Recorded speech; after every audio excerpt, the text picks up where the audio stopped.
Hello viewers, welcome to my channel medical world with Atif Sambal. तो आज हमारी इस टॉपिक स्किन यानी इंटेगुमेंट्री का पार्ट 3 में शूट कर रहा हूँ विच इज़ फेशिया। तो please subscribe share and like my channel and support कीजिएगा। तो शुरू करते हैं आज का topic fascia. Fascia are of two types, superficial fascia and deep fascia.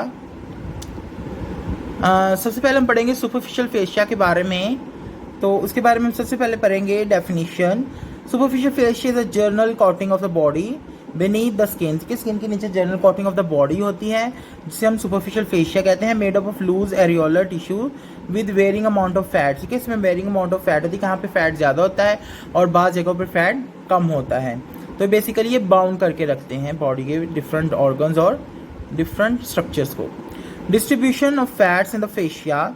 Fat is abundant in the gluteal region. ठीक है, ग्लूटियल रीजन यानी बटक्स पे यानी पीछे कुल्हों पर इसकी जो है वो फैट सबसे ज़्यादा होती है। लंबर रीजन्स पे, फ्लैंक्स पे। ठीक है, फिर है जी फ्रंट ऑफ थाई, थाई पर इसकी ज़्यादा होती है। इंटीरियर एब्डोमिनल वॉल, उस पर इसकी क्वांटिटी ज़्यादा होती है, अबंडेंटली होती है। बिलो द अम्बलाइकस, अम्बलाइकस के नीचे मेमरी ग्लैंड्स पे, पोस्ट डेल्टोइड रीजन्स पे। ठीक है, एंड सर्वाइको थोरेसिक रीजन्स पे इसकी जो है वो अबंडेंटली होती है सुपरफिशियल फेशिया। जी, इन फीमेल्स में fat is more abundant and is more evenly distributed than in males. ठीक है, मर्दों की निस्बत औरतों में ये फैट ज़्यादा होता है। Fat is absent from the eyelids. ठीक है, आईलिड जैसे आपको पता है, अगर आईलिड्स को पकड़ के देखें तो वहाँ पर फैट की मिकदार बहुत कम होती है। एक्सटर्नल ईयर्स पे बहुत कम होती है। ठीक है, फिर पेनस पे, ठीक है, और इसके अलावा स्कॉटम पे ये ना होने के बराबर होती है। स्कॉटम यानी टेस्टिस की थैलियों पे और पेनस पे। ठीक है, एक्सटर्नल ईयर और आईलिड्स पे। The subcutaneous layer of fat is called the panniculus adipose. ठीक है, एडिपोसिस। ठीक है, एडिपोज टिश्यूज जैसे कि पता है फैट टिश्यूज होते हैं। In females fat is in the superficial fascia of the lower abdomen. Lower abdomen पे होते हैं, अपर थाई पे होते हैं। whereas in males it is inside the abdominal cavity in general. In women fat forms a thicker and more even layer than in man. तो सादा अल्फाज में तो औरतों पर जो है वो मर्दों की निस्बत चर्बी जो है वो ज़्यादा होती है। फैट यानी adipose tissues fill the hollow spaces like axilla, orbits and ischiorectal fossa. Ischiorectal fossa जो होता है इनमें जो है फैट की मिकदार यानी बटक्स वगैरह पे फैट्स जो है वो ज़्यादा होता है। Fat present around the kidneys in abdomen. ठीक है, फैट जो है किडनीज पे भी प्रेजेंट होता है। एब्डोमेन सपोर्ट दीज ऑर्गन, ताकि पेट में जो हॉलो स्पेसेस होते हैं वहाँ पे इसको ये सपोर्ट कर सके। अभी टाइप्स ऑफ फैट्स हैं। ठीक है, फैट्स की टाइप्स क्या हैं? Types of fats, there are two types of fat. ठीक है, yellow and brown fat. Yellow colour के फैट्स होते हैं और ब्राउन कलर के फैट्स होते हैं। Most of the body fat is yellow. सबसे ज़्यादा जो है वो येलो फैट्स होते हैं। Only in hibernating animals it is brown. जो हाइबरनेटिंग एनिमल्स होते हैं उनमें ब्राउन कलर के फैट्स होते हैं। The cells of brown fat are smaller. उनमें जो सेल्स होते हैं वो स्मॉल होते हैं ब्राउन फैट्स में, with several small droplets and multiple mitochondria. उनमें मल्टीपल माइटोकॉन्ड्रिया जैसे कि आपको पता है power house of the cells होते हैं। तो बेसिकली ये हमें क्या है जो वो प्रोवाइड करते हैं, एनर्जी प्रोवाइड करते हैं। Fat cells are specialised cells and in the size of fat cells increase during accumulation of fat rather than the number of cells. ठीक है, सेल्स की जो है तादाद बहुत ज़्यादा नहीं होती, लेकिन जो फैट सेल्स होते हैं उनकी तादाद बहुत ज़्यादा होती जाती है जब फैट कम्युलेट होता है।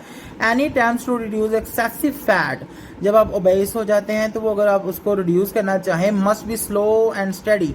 तो आपको स्लो एंड स्टडी जो है वो रिड्यूस करना चाहिए एंड नॉट ड्रास्टिक। आपको एकदम अगर वो उसको करना चाहे तो वो नहीं करना चाहे भी नहीं सकते और हो भी नहीं सकता है। एज द लेटर में occurs harm to the body, बाद में इसके जिस्म को बहुत सारे नुकसान हो सकते हैं। तो ये टाइप्स ऑफ फैट्स की बात है। उसके बाद है जी सुपरफिशियल फेशिया के कुछ इंपॉर्टेंट फीचर्स, वो हम इसमें पढ़ेंगे। ठीक है, फर्स्ट देखें जी, first layer superficial fascia is most distinct in lower part of the anterior abdominal wall, perineum and in limbs. ठीक है, वो कह रहा है जो सुपरफिशियल फेशिया होता है वो बहुत कम डिस्टिंक्ट में होता है, ठीक है। In the lower part of the anterior abdominal wall perineum and limbs में, यानी कि पेट की निचली दीवार में, ये नीचे वाले हिस्से में, पेरिनियम में और लिम्स में।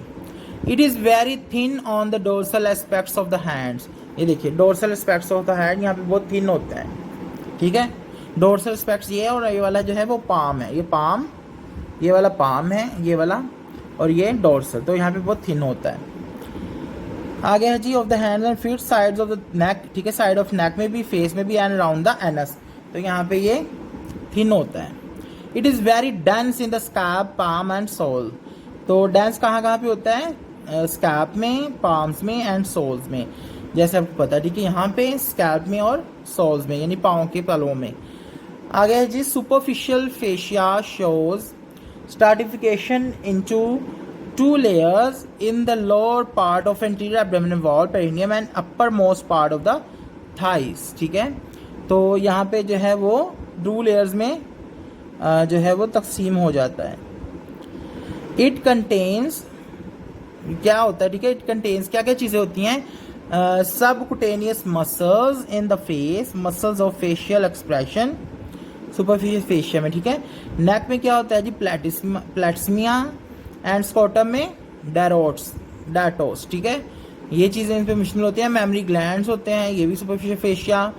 And deep situated sweat glands, जो डीप सिचुएटेड जो गहरे स्वेट ग्लैंड्स होते हैं वो भी सुपरफिशियल फेशिया कंटेन किए हुए होते हैं। Localize group of lymph nodes, वो भी सुपरफिशियल फेशिया में। And cutaneous nerves and vessel जो होते हैं that is contained by superficial fascia. जी व्यूअर्स, ये तो हमने पढ़ा कि उसकी स्ट्रक्चर कैसी होती है, लेकिन अब हम फंक्शन पढ़ते हैं सुपरफिशियल फेशिया के फंक्शंस क्या हैं, ठीक है। तो पहला फंक्शंस देखें, superficial fascia facilitates movements of skin.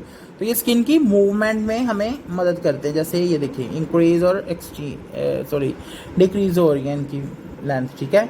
It serves as a soft medium for passage of vessels and nerves to the skin. तो ये एक रास्ता मुहैया कर रहे हैं किन किन को? नर्व्स और वेसल्स को, सुपरफिशियल फेशिया। तो बेसिकली ये डिफरेंट स्ट्रक्चर्स को होल्ड किए हुए हैं। It conserves body heat because fat is a bad conductor of heat.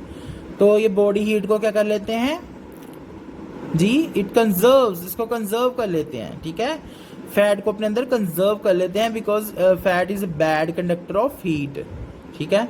तो ये इसके फंक्शंस बहुत 3 फंक्शन बताए हुए हैं सुपरफिशियल फेशिया के। अभी जो हमारी नेक्स्ट स्ट्रक्चर है that is deep fascia.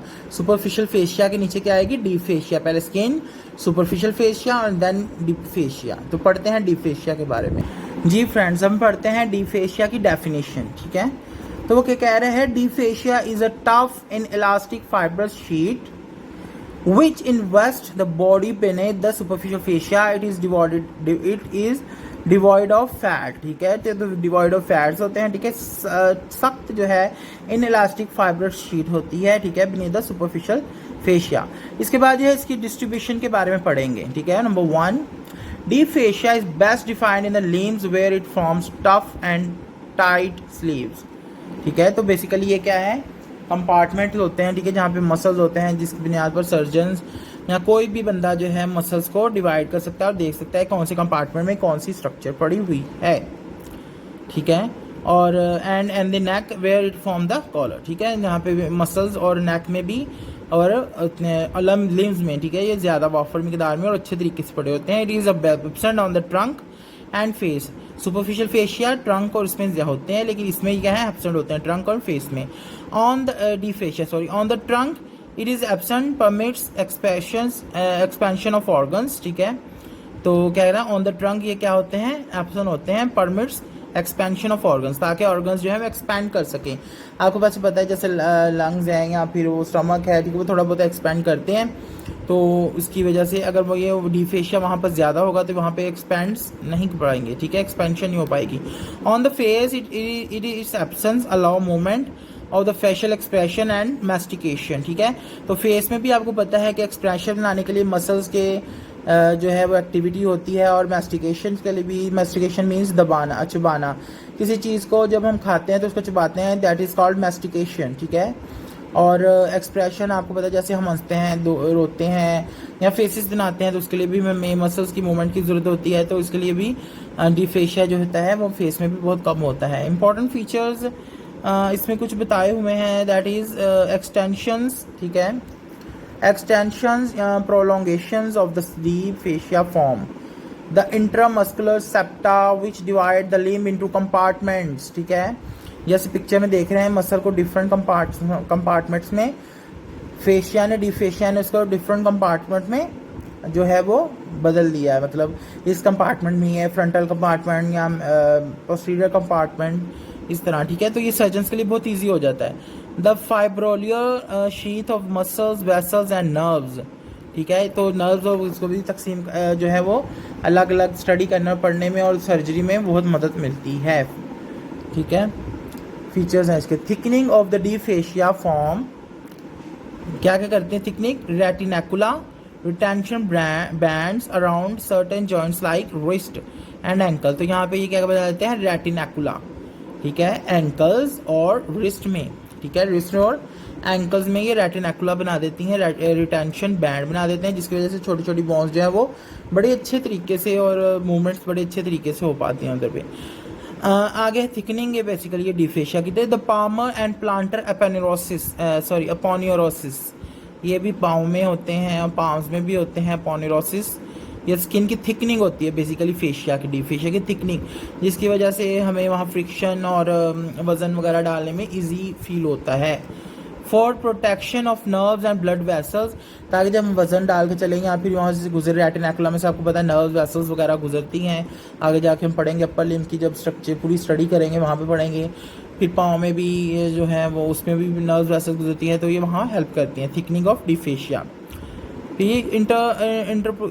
Interruptions in the deep fascia on the subcutaneous bones, deep fascia never crosses are subcutaneous bones, instead it blends with the periosteum and is bound down on the bone, ठीक है। वहाँ पे भी आपको पता है interruption होती है, ऐसा ना हो कि वो नर्व्स वगैरह जब वो हड्डियों में से पेरियोस्टियम के करीब से गुजरे तो वहाँ पे ये बाउंड ना हो जाए, ठीक है, डाउन इन द बॉन, इसकी बजाय ताकि इसकी बजाय वो थिकनिंग ऑफ डिफेशिया के ऊपर से गुजरती हैं ताकि इसमें बाउंड ना हो जाए। तो आई होप आपको ये समझ आई होगी कि मतलब इंपॉर्टेंट फीचर्स क्या हैं डिफेशिया के, ठीक है। तो अभी हम नेक्स्ट पढ़ते हैं जी फ्रेंड्स। इसके बाद है जी फंक्शंस। क्या है डी फेशिया के functions? Deep fascia keeps the underlining structure in position and preserves the characteristics surface contour of limb and neck, ठीक है। जो उसकी सरफेस और कंटोर होते हैं इसको बरकरार रखते हैं, उसकी पोजीशंस को, ठीक है, स्ट्रक्चर्स को, पोजीशंस को प्रिजर्व करते हैं ताकि वो सर्जन्स को इजी हो कोई ऑपरेट करते वक्त या किसी और वजह से भी हमें पता चले कौन सा मसल कौन से कंपार्टमेंट में है, तो वो किसी वजह से होता है डिफेशिया की वजह से। It provides extra surface of muscular attachment, ये उसको मसल्स की अटैचमेंट को एक्स्ट्रा सरफेस, एक इजाफी जो है वो सतह देती है ताकि मसल ईजीली इसमें अटैच रह सके। It helps in venous and lymphatic returns, ठीक है। आपको पता है लिम्फेटिक रिटर्न्स और वीनस रिटर्न्स क्या होता है, यानी जो ब्लड वापस दिल की तरफ जाता है, डीऑक्सीजनेटेड ब्लड होता है कार्बन डाइऑक्साइड वाला, तो उसमें ये वापस और लिम्फेटिक्स के जो रिटर्न होने में ये बहुत अहम किरदार अदा करते हैं, ठीक है। It assist muscle in their action by the degree of tension and pressure it exert upon their surfaces, तो ये मसल्स पर भी, ठीक है, टेंशन वगैरह जो है अप्लाई करते रहते हैं प्रेशर के साथ ताकि मसल अपना एक्शन सही तरह पे काम कर सके, ठीक है। The retinacula act as pulleys and serve the prevent the loss of power. In such situation the friction is minimise by the synovial sheath of tendons, ठीक है। टेंडन्स की जो फ्रिक्शन है वो बहुत कम हो जाती है, ठीक है, रेटिनैकुला की वजह से, क्योंकि रेटिनैकुला जो है वो पाम में भी और नीचे पाँव में भी होता है, जिसकी वजह से vessels, arteries, veins, nerves and tendons वगैरह जो है वो फ्रिक्शन लेस हो जाते हैं, पुली की तरह बेसिकली काम करते हैं, जिसकी वजह से इस पर फ्रिक्शन का असर जो है बहुत कम होता है। तो फ्रेंड्स ये थी हमारा फेशिया यानी सुपरफिशियल फेशिया और डिफेशिया के बारे में तफसील से स्टडी। स्किन के बारे में जानने के लिए बहुत ज़रूरी था। तो फ्रेंड्स अभी ये था पार्ट 3 स्किन का, और अभी मिलते हैं नेक्स्ट पार्ट में, पार्ट 4 जो कि है स्किन से रिलेटेड क्लिनिकल एनाटमी। तो बेसिकली इस चैप्टर के 4 पार्ट थे, मैंने बनाने पड़े, 3 बनने थे लेकिन मुझे 4 बनाने पड़े क्योंकि आप में से कुछ फ्रेंड्स ने कमेंट्स किया था कि सर मतलब हमारे वीडियो बहुत लंबी हो जाती है, 15 मिनट मैक्स रखा करें। तो 15 मिनट की वीडियो मैंने बनाई है। तो अभी नेक्स्ट टॉपिक पे मिलते हैं, क्लिनिकल एनाटमी। इसके बाद एनाटमी के बाद हम शुरू करेंगे नेक्स्ट चैप्टर या नेक्स्ट टॉपिक। तो friends please subscribe share and like my channel, मैं वीडियोस और दूसरों के साथ शेयर किया करें ताकि मुझे ज़्यादा से ज़्यादा सपोर्ट मिले। तो मिलते हैं नेक्स्ट लेक्चर पे। Thank you, good bye.